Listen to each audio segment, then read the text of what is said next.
In the year 208 AD, along the muddy banks of the mighty Yangtze River, the largest naval armada in Chinese history stretched across the water like a floating city of death. 800,000 soldiers, according to their commander's boast, crowded onto vessels that creaked under the weight of ambition and steel. At their head stood Cao Cao, the most feared warlord of his generation, a man who had crushed every rival in his path, and now gazed south with hungry eyes toward the last unconquered lands of China. But what awaited him on those dark waters would not be glory. It would be an inferno that would consume his dreams and change the course of Chinese history forever. The autumn of 208 found the Middle Kingdom bleeding from 1,000 wounds. For nearly 4 centuries, the Han dynasty had ruled over the vast expanse of China, but now the ancient order crumbled like a house built on sand. Emperor Xian, barely more than a puppet on his gilded throne, watched helplessly as warlords carved up his empire like vultures feasting on a carcass. The Yellow Turban Rebellion had shattered the dynasty's grip on power, leaving behind a fractured land where might made right and the strongest took what they pleased. From this chaos rose men of terrible ambition. Cao Cao was not born to rule, but he had seized power with both hands and refused to let go. By 200 AD, he had crushed his greatest rival, Yuan Shao, at the bloody fields of Guandu, unifying the northern plains under his iron fist. The victory had been total, devastating, and it announced to all of China that a new master had emerged from the ashes of the old world. But Cao Cao was not content with half an empire. The southern regions remained defiant, protected by the natural barrier of the Yangtze River and ruled by warlords who dared to dream they could stand against his might. Liu Bei, a descendant of the imperial line who claimed legitimacy through blood, and Sun Quan, master of the wealthy southern territories, had thus far escaped his grasp. That would change. In the winter of 207, Cao Cao secured his northern frontier by crushing the Wuhuan people at White Wolf Mountain, a campaign so swift and brutal that it left his enemies reeling. When he returned to his capital at Ye, he was appointed chancellor by his own recommendation, effectively placing the imperial government under his control. The boy emperor had become his prisoner in all but name, and with that final peace in place, Cao Cao turned his attention south. The plan was audacious beyond measure. Where previous campaigns had been fought with cavalry and infantry across the familiar plains of the north, this would be different. The Yangtze River was not merely an obstacle, it was a highway that could carry his armies deep into enemy territory. At the captured naval port of Jiangling, Cao Cao seized a fleet of river vessels and began one of the most remarkable military transformations in ancient warfare. His hardened soldiers, veterans of countless battles on dry land, would become Marines. The sight must have been extraordinary. Hundreds of thousands of men, accustomed to the thunder of hooves and the clash of steel on solid ground, now found themselves crowded onto wooden decks that rolled and pitched with every wave. These were not sailors but conquerors, and they carried with them the weight of Cao Cao's unshakable belief in his own destiny. He had never known defeat when it truly mattered, and he saw no reason why the southern waters should be any different from the northern plains. Yet beneath the surface of this massive undertaking, cracks were already beginning to show. The northern soldiers, raised in the dry climate of the central plains, found themselves struggling with seasickness that left them retching over the sides of their vessels. Tropical diseases, carried by the humid southern air, began to spread through the cramped quarters of the fleet. What had seemed like a masterstroke was revealing itself to be fraught with dangers that no amount of military genius could entirely overcome. Meanwhile, in the south, desperate preparations were underway. Liu Bei had been caught off guard by the speed of Cao Cao's advance, his forces scattered and his territories overrun in the opening moves of the campaign. Only the brilliant maneuvering of his chief strategist, Zhuge Liang, had prevented complete disaster, allowing Liu Bei to escape with his core followers and a long column of refugees who refused to abandon their lord. It was Zhuge Liang who proposed the unthinkable. Liu Bei and Sun Quan had been rivals, sometimes enemies, their ambitions often clashing along their shared borders. But now, faced with the overwhelming might of Cao Cao's war machine, old grudges had to be set aside. Neither could stand alone against what was coming down the river. Together, they might have a chance. The meeting between the two factions was tense, filled with the kind of careful diplomacy that desperate men practice when survival hangs in the balance. Quan commanded the loyalty of experienced river fighters, men who had grown up on the waters of the Yangtze and knew every current and sandbar. His fleet was smaller than Cao Cao's, but his captains understood naval warfare in ways that northern cavalry officers never could. Liu Bei brought legitimacy and the fierce loyalty of followers who believed in his claim to restore the Han dynasty. His forces were battered but unbroken, and they carried with them the righteous anger of men who had watched their homes burn. When the two leaders finally clasped hands in alliance, it was not friendship that bound them, but the cold calculation that only together could they hope to survive what was coming. The combined southern force numbered perhaps 50,000 men, a fraction of Cao Cao's vast host. On paper, it looked like a massacre waiting to happen. The northern warlord commanded not just superior numbers, but also the resources of the richest territories in China. His soldiers were veterans of countless campaigns, hardened by years of warfare and victory. His reputation alone was enough to make lesser men flee without fighting. But numbers tell only part of any story, and the Yangtze River was about to become the stage for a demonstration of why experience matters more than size, why understanding your battlefield can overcome raw strength, and why sometimes the greatest weakness lies hidden within apparent strength. As Cao Cao's massive fleet moved slowly down the river, his ships chained together to provide stability for his seasick troops, he must have felt the intoxicating certainty of inevitable victory. The southern rebels would be crushed, their territories absorbed into his growing empire, and the dream of a unified China under his rule would finally be realized. He had no way of knowing that his enemies were already preparing a weapon that would turn his greatest strength into his most vulnerable weakness. The stage was set for one of the most dramatic reversals in military history. On one side, the largest naval force ever assembled in Chinese waters, commanded by a man who had never known true defeat. On the other, a desperate alliance of rivals united by necessity and armed with intimate knowledge of the river that was about to become their salvation. The autumn winds were beginning to shift, carrying with them the promise of fire and the seeds of an empire's destruction. The southern commanders gathered in secret councils along the riverbanks, their faces grim as scouts brought word of the approaching armada. Zhou, Quan's most trusted admiral, studied the reports with the calculating eye of a man who had spent his life reading the moods of wind and water. The numbers were staggering. Even if Cao Cao's boasts of 800,000 were exaggerated, the reality was terrifying enough. 200,000 soldiers, perhaps more, packed onto vessels that stretched from shore to shore like a moving forest of masts and banners. But Zhou was not a man easily intimidated. He had earned his reputation in the treacherous waters of the southern rivers, where a single mistake could send a ship to the bottom and a captain's career with it. As he listened to the intelligence flowing in from his network of spies and informants, a plan began to take shape in his mind. It was audacious, dangerous, and would require perfect timing. It was also their only hope. The first reports of Cao Cao's tactical decision brought a grim smile to Zhou's lips. The northern commander, recognizing that his landlubber troops were suffering terribly from seasickness, had ordered his fleet to be chained together.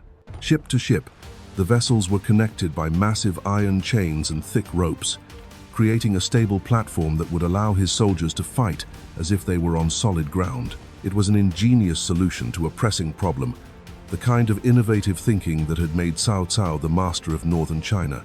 It was also, Zhou realized, a gift from the gods of war. Word spread quickly through the Southern Alliance. Huang, one of Quan's most experienced generals, volunteered for what everyone understood might be a suicide mission. The plan was deceptively simple in concept, but fiendishly difficult in execution. Huang would pen a letter to Cao Cao, claiming that he had grown disillusioned with Quan's leadership and wished to defect with his ships and men. Such defections were common in the chaos of the times, and Cao Cao, ever eager to add to his strength, would likely welcome the reinforcement. But the ships that Huang would bring across the water would carry no soldiers.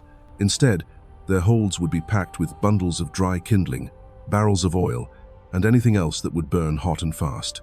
These vessels would become weapons, fire ships that could transform Cao Cao's chained fleet from an asset into a death trap. The preparation was meticulous.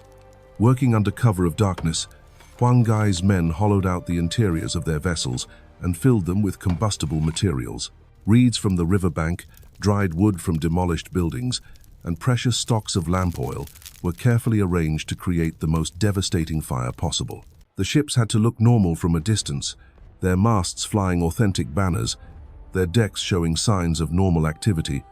But beneath this facade lay an inferno waiting to be unleashed.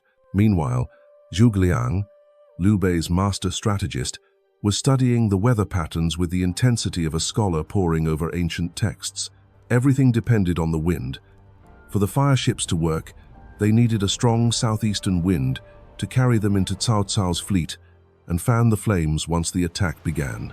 For days, the winds had been wrong, blowing from the north or remaining frustratingly still, but Zhuge Liang had spent years studying the seasonal patterns of the Yangtze Valley, and he knew that the autumn monsoon would soon shift.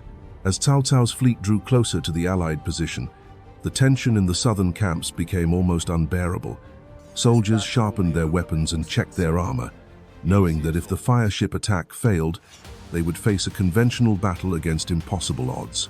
Officers held quiet conversations about fallback positions and evacuation routes, planning for a defeat that seemed all but inevitable. The night before the attack, Huang Gai made his final preparations. His letter to Cao Cao had been delivered and accepted, the northern commander apparently convinced by the general's claims of disillusionment. The meeting had been arranged for the following evening, when Huang Gai would bring his ships across under cover of darkness. It was a perfect setup, provided the wind cooperated and their enemy's suspicions remained dormant. In Cao Cao's camp, confidence reigned supreme. The great warlord had received Huang Gai's message and, after consulting with his advisors, had decided to accept the defection. More ships and experienced river fighters would be welcome additions to his force, and the propaganda value of a high-ranking southern officer switching sides would be considerable. Orders went out to prepare a suitable welcome for the new allies, complete with banquets and ceremonies to mark their change of allegiance. The irony was perfect.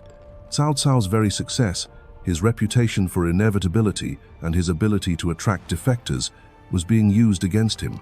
His enemies understood him well enough to exploit his strengths as much as his weaknesses, turning his confidence into complacency and his generosity into vulnerability. As the sun set on what would prove to be the last peaceful night for Cao Cao's ambitions, both sides made their final preparations. In the south, fire ships were positioned, and skeleton crews received their desperate instructions. They would sail their vessels into the heart of the enemy fleet, light the fires when they were close enough to ensure success, and then leap into small boats that would hopefully carry them to safety. In the north, soldiers cleaned their weapons and dreamed of the easy victory that awaited them. Many wrote letters home, describing the wealth they would soon acquire and the glory that would be theirs. The chained ships rocked gently in the current, their stability a comfort to men who had spent too many nights fighting nausea and homesickness. The stage was set for an encounter that would echo through Chinese history for centuries. On one side lay the largest military force ever assembled on Chinese waters, commanded by a general who had never known strategic defeat.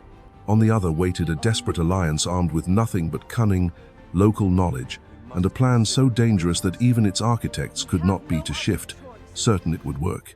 The wind was beginning. Dawn broke over the Yangtze with deceptive calm, the morning mist rising from the water like the breath of sleeping dragons. But beneath this tranquil surface, the currents of history were already shifting. Huang Gai stood on the deck of his lead vessel, watching the wind vanes flutter in the strengthening breeze. The southeastern wind had finally come, just as Zhuge Liang had predicted it would. The gods of war, it seemed, had chosen their side. Across the water, Cao Cao's massive fleet lay at anchor like a city built upon the waves. The chained vessels stretched for miles, their masts creating a forest of wood and rope that blocked out portions of the sky. Banners fluttered in the growing wind, displaying the symbols of a dozen conquered territories and the personal emblems of generals who had never tasted defeat. It was a sight to inspire terror in any enemy, a demonstration of power so overwhelming that resistance seemed not just futile but insane. Yet Huang Gai felt no fear as he gazed upon this armada of doom.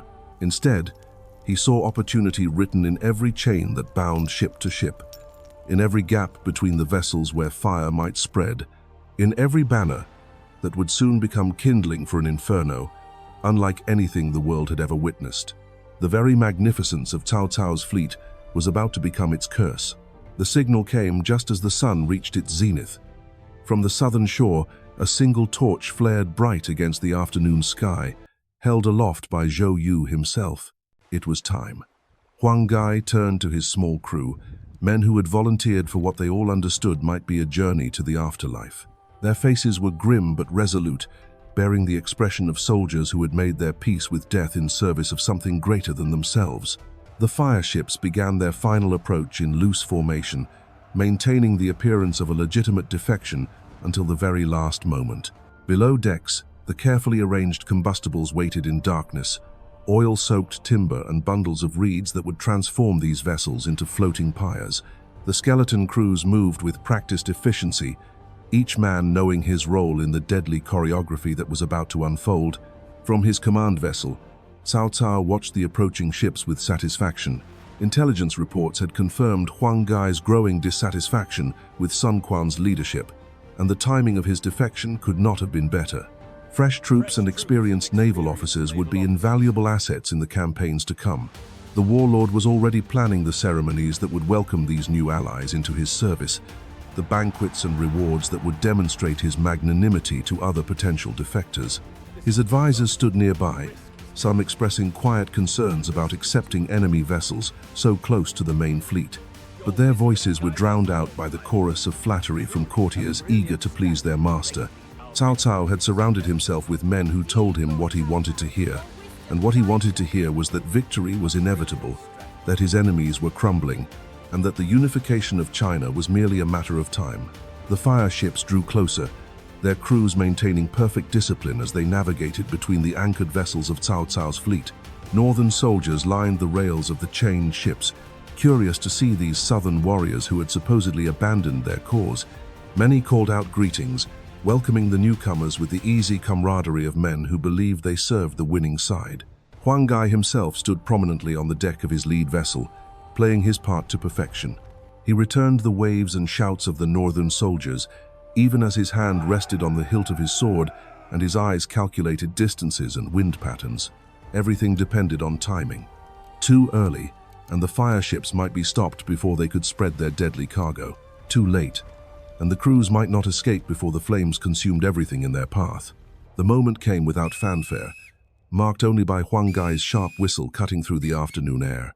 Across the fireships, men moved with desperate speed, igniting oil-soaked torches and thrusting them deep into the prepared combustibles.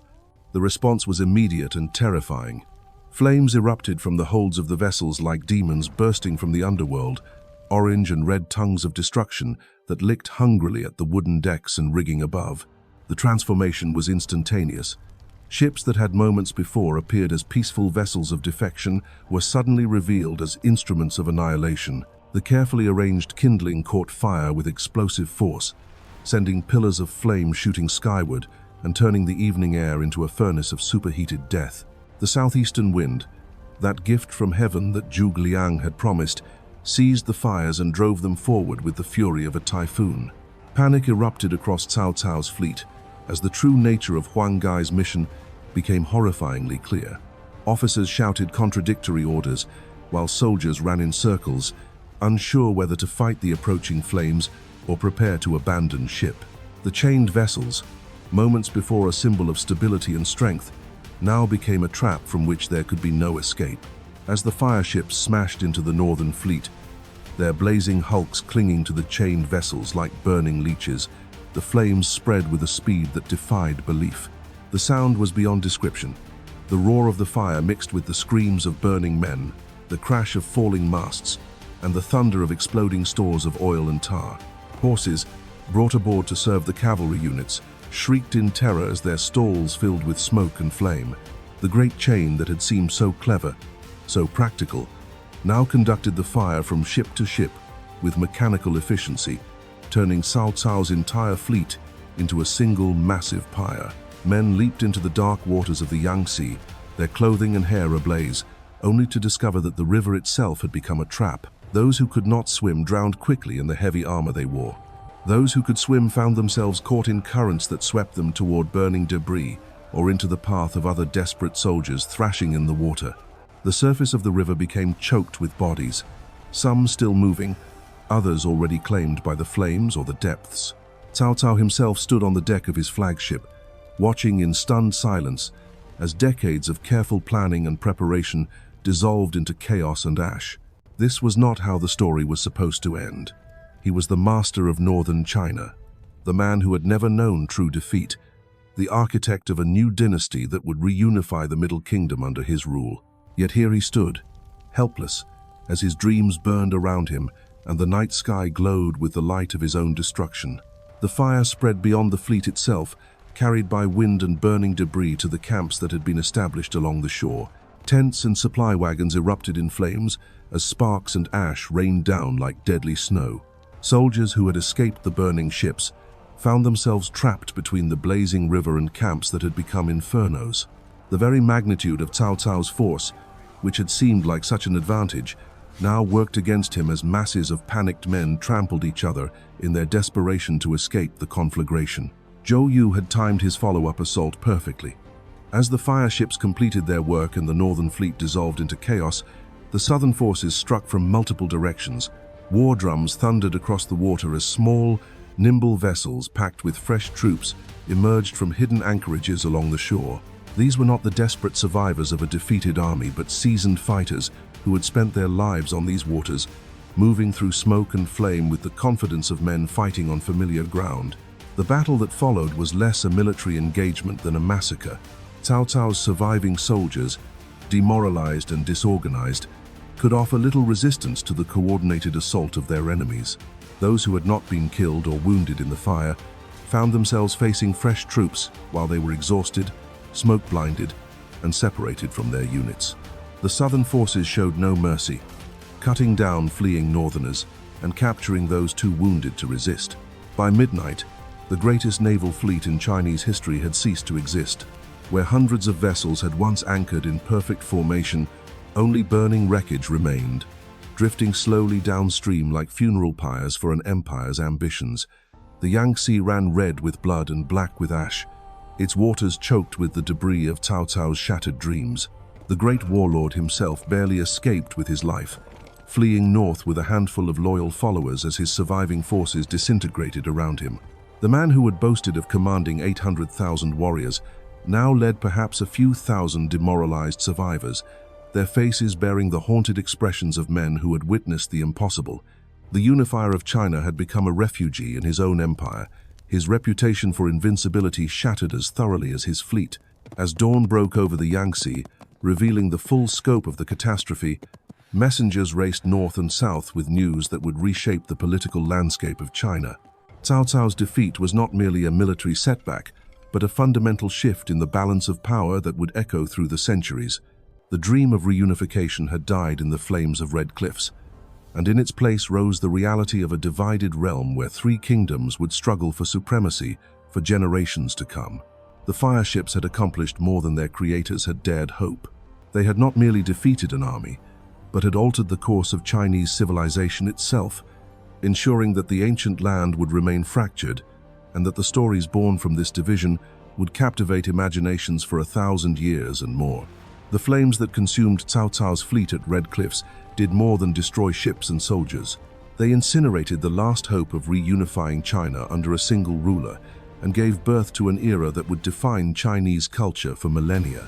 From the ashes of that terrible night rose the Three Kingdoms period, a time of legendary heroes and epic battles that would inspire countless stories, poems, and works of art. Cao Cao's dream of empire died on the Yangtze, but his defeat became something far more powerful than any victory could have been. It became legend. The fire ships of Huang, the strategic brilliance of Zhuge Liang, and the desperate courage of Zhou would echo through Chinese history, proving that sometimes the greatest victories come not from overwhelming strength, but from understanding your enemy's weaknesses and having the audacity to exploit them. The Battle of Red Cliffs reminds us that in war, as in life, the mightiest forces can be undone by the smallest flames, and that sometimes it takes an inferno to forge a legend that will burn bright in human memory forever. The Yangtze still flows today, carrying with it the echoes of that ancient fire and the stories of the men who dared to challenge the impossible.